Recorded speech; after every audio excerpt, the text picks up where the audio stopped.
it's me, Ritney Escanio. So for today's lesson, what we're gonna talk about is synthesizing essential information from various sources.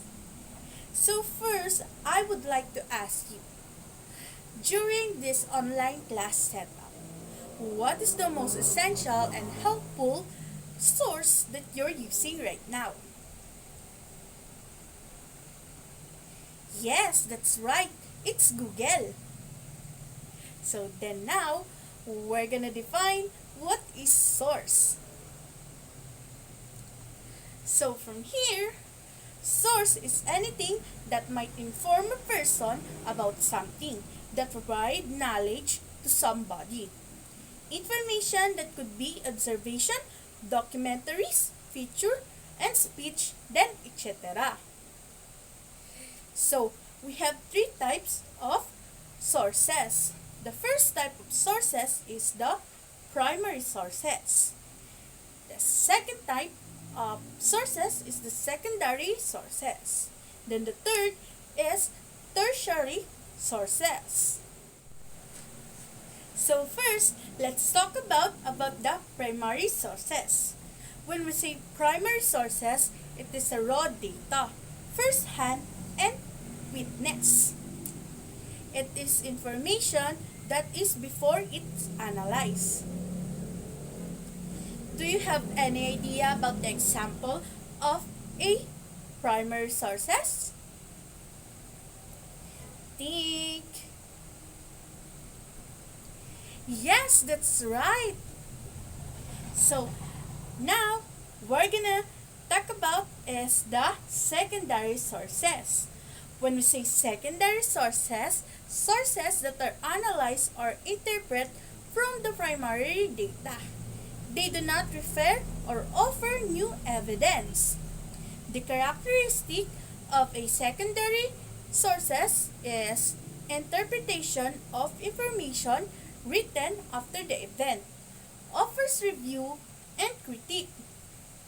What are the example of secondary sources? So here are the example: biographies, journal articles, textbook, commentaries, editorial, and literary criticism.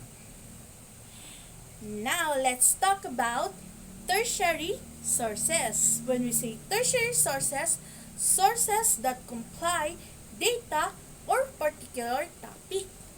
The characteristic of a tertiary sources is collection or list of primary and secondary sources. So meaning, if we combine the primary sources and then the secondary sources, the equivalent of that is a tertiary sources.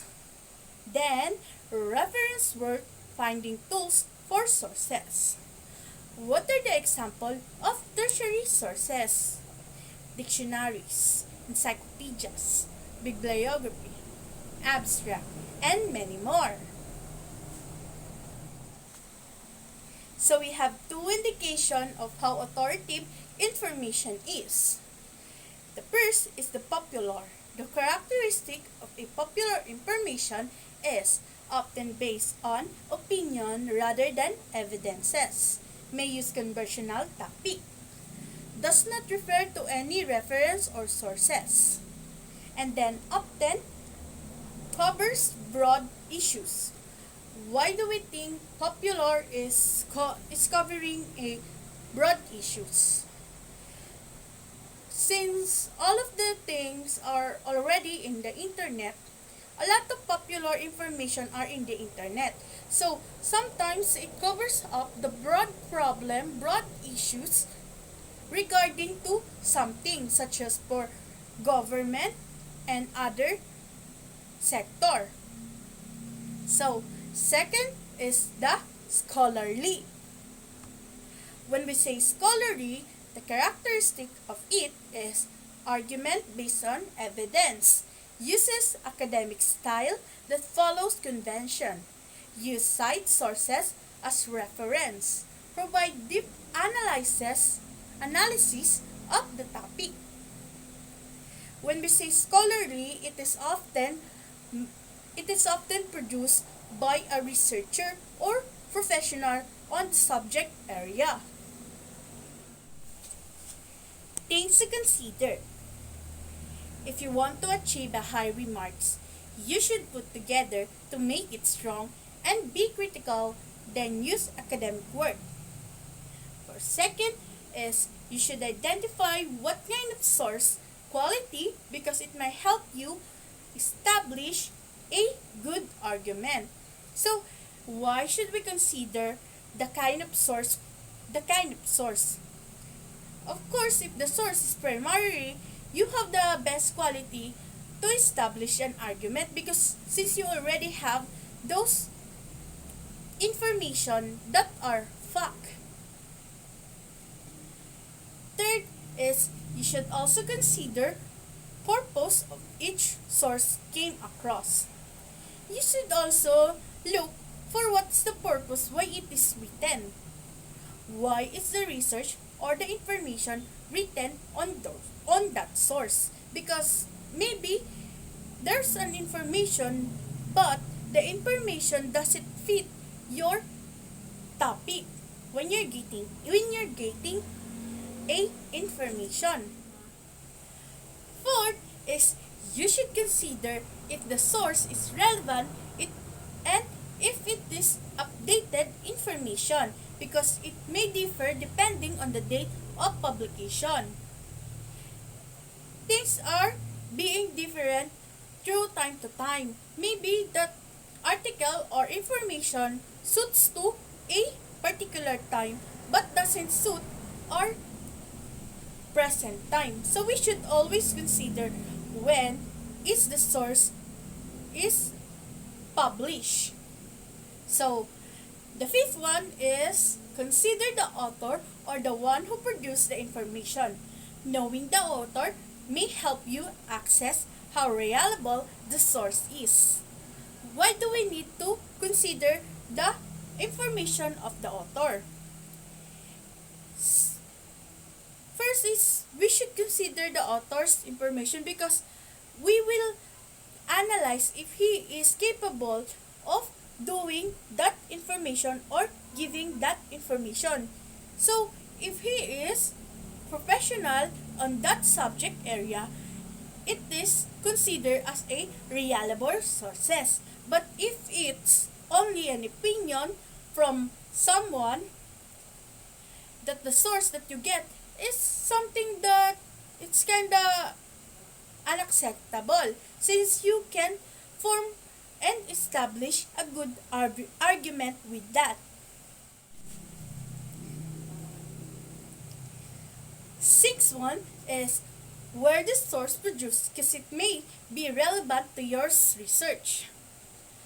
You should also consider where the information or the source being produced because every country and every place has different tradition and culture. So maybe those sources and information doesn't fit our culture and our tradition. So you should always consider the place where the source or information is produced.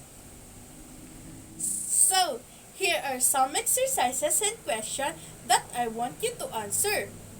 So first question is what type of source that is first hand and seen by a witness? You have 5 seconds. 1, 2, 3, 4, 5. The answer is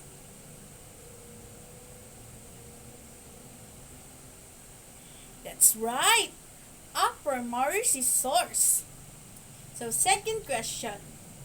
Something that provides information and knowledge is you have 5 seconds. 1, 2, 3, 4, 5. The answer is yes, that's right. It's source. Number 3. It does not refer to any source. Also, it can be opinion, then other stuff that can cover a broad issues. 5 seconds. 1, 2, 3, 4, 5. The answer is popular. Right. That's good. So, 4 is what type of sources is a autobiography? Again, 5 seconds. 1, 2, 3, 4, 5. The answer is yes, it is. It is a primary source. So, fifth and last question is an ice is an encyclopedia belong to what type of sources? So, you have 5 seconds. 1, 2, 3, 4, 5. The answer is tertiary sources. Why did I say encyclopedia is belong to tertiary sources? Again, when we say tertiary sources, it is some kind of information that are already together, that are combined. It is combined from primary source and then secondary sources. So, encyclopedia is considered as a type of source of tertiary. So goodbye everyone. Thank you for listening to my lesson. Come back if you're still wondering what are the lessons that I will teach from the next topic or next days.